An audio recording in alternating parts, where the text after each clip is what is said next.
গত ২০ জানুয়ারি না ফেরার দেশে পাড়ি জমান বাংলাদেশের প্রথম কোরআনে হাফেজ সাংসদ ও জামায়াতে ইসলামীর মহিলা শাখার প্রতিষ্ঠাতা সাধারণ সম্পাদক হাফেজা আসমা খাতুন। তার মৃত্যুতে শোকার্ত দেশের ইসলামী অঙ্গন।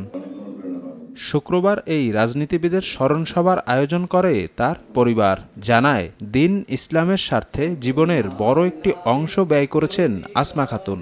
ইসলামটাকে প্রচার করতেন, জামাত প্রচার ভাইটাল ছিল না।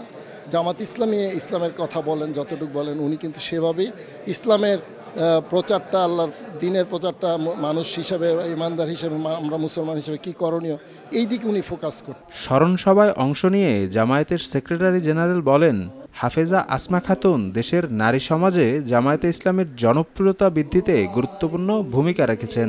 আমি মনে করি আসমা খালাম্মা আমাদের ইসলামী আন্দোলনের ইতিহাসের অংশ হয়ে আছে।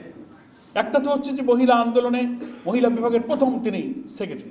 আসমা খালাম্মার বক্তব্য আমি শুনলাম, এত দৃঢ় একজন মহিলা নেকাব সহকারে দাঁড়িয়ে পার্লামেন্টে কি বলিষ্ঠ, কি যুক্তিপূর্ণ তথ্য দিয়ে তিনি যে বিশাল পার্লামেন্টের হাউজের মধ্যে বক্তব্য রাখছেন। এ সময় আসমা খাতুনকে বাংলাদেশের নারী রাজনীতিবিদদের পথিকৃৎ এবং নারী জাগরণের আদর্শ হিসেবে অভিহিত করেন জামায়াতে ইসলামীর আমির ডাক্তার শফিকুর রহমান।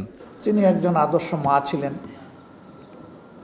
একজন ভদ্রলোকের আদর্শ স্ত্রী ছিলেন, অনেকের আদর্শ বোন ছিলেন এবং লক্ষ লক্ষ মা বোনের আদর্শ আপনজন ছিলেন। তাকে বাংলাদেশের মহিলারা জানতেন মহিলা সাইদি হিসেবে। এরকম এক একজন আমাদের জন্য রিয়েলি তারা আমাদের প্রেরণার মিনার। হাফেজা আসমা খাতুন পঞ্চম জাতীয় সংসদে সংরক্ষিত আসনে বাংলাদেশ জামায়াতে ইসলামী মনোনীত একজন সদস্য ছিলেন। আন্দোলনে তিনি অগ্রসৈনিক। শফিক মুন্সি, সময় সংবাদ, ঢাকা।